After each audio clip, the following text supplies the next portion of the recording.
روس کے تباہ ہونے والے طیارے کا فلائٹ ریکارڈ مل گیا۔ امریکہ کی اقوام متحدہ کے سینٹر پر حملے میں ہلاکتوں کی مذمت۔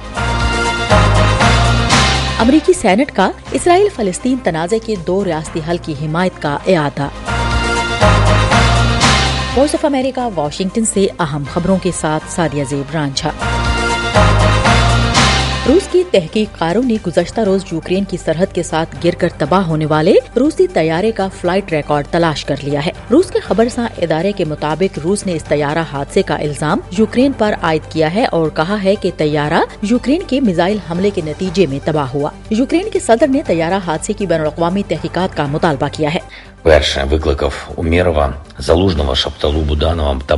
روس کا ٹرانسپورٹ طیارہ بدھ کے روز یوکرین کی سرحد کے ساتھ روس کے دیہی علاقے میں گر کر تباہ ہو گیا تھا۔ روس کے حکام نے کہا تھا کہ طیارے میں 74 افراد سوار تھے، جن میں یوکرین کے 65 جنگی قیدی بھی شامل تھے۔ یوکرین اس بات کی تصدیق نہیں کرتا کہ طیارے میں یوکرینی قیدی سوار تھے۔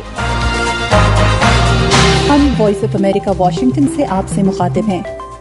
جنوبی غزہ کے دوسرے بڑے شہر خان یونس میں زبردست لڑائی جاری ہے، جہاں اقوام متحدہ کے مطابق بدھ کو ایک ٹریننگ سینٹر پر ٹینکوں سے کی گئی گولہباری سے 9 افراد ہلاک اور 75 زخمی ہو گئے۔ اس سینٹر میں غزہ میں جاری جنگ کے دوران بے گھر ہونے والے 800 فلسطینی پناہ لیے ہوئے تھے۔ فلسطینی علاقے کے لیے اقوام متحدہ کے کوارڈینیٹر نے کہا کہ ہسپتال پر شیلنگ سے بھاری جانی نقصان ہوا، کئی عمارتوں کو آگ لگ گئی اور ہسپتال میں پناہ گزین افراد نے فرار کی کوشش کی مگر وہ ایسا نہ کر سکے۔ واشنگٹن میں محکمہ خارجہ کے ترجمان ویدانت پٹیل نے حملے کی مذمت کی ہے اور کہا ہے کہ شہریوں اقوام متحدہ کی املاک اور عملے کا تحفظ یقینی بنانا چاہیے۔ رائٹرز کے مطابق واشنگٹن کی تنقید کے بعد ایک دوسرے بیان میں اسرائیلی فوج نے کہا ہے کہ اس کے آپریشنل نظام نے تحقیقات کے بعد اس بات کو مسترد کر دیا ہے کہ اس کی افواج نے اقوام متحدہ کے مرکز پر حملہ کیا تھا اور اس امکان کا جائزہ لیا جا رہا ہے کہ یہ حملہ حماس کی گولہ باری کا نتیجہ ہو سکتا ہے۔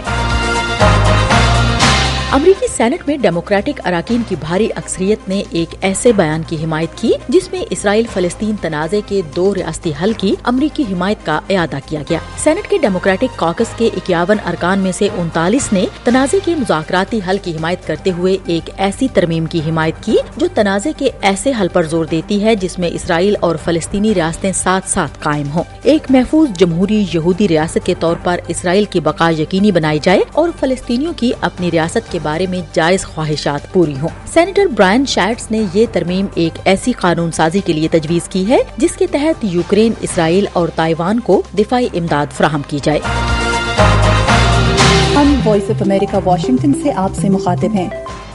یمن کے حوثی باغیوں کی جانب سے امریکی کمپنی کے 2 بحری جہازوں پر بدھ کے روز کیے گئے حملے ناکام بنا دیے گئے ہیں۔ امریکی حکام نے بتایا ہے کہ باغیوں کے حملوں کو روکنے کے لیے امریکہ اور برطانیہ نے متعدد فضائی حملے کیے ہیں۔ قطر نے، جو دنیا میں مائع قدرتی گیس کے سب سے بڑے برآمد کنندگان میں سے ایک ہے، خبردار کیا ہے کہ غزہ کی پٹی میں حماس کے خلاف اسرائیل کی جنگ سے منسلک حوثی حملوں سے اس کی ترسیل متاثر ہوئی ہے۔ امریکہ نے گزشتہ ہفتے حوثی باغیوں کو دوبارہ دہشت گرد گروہوں کی فہرست میں شامل کر لیا تھا۔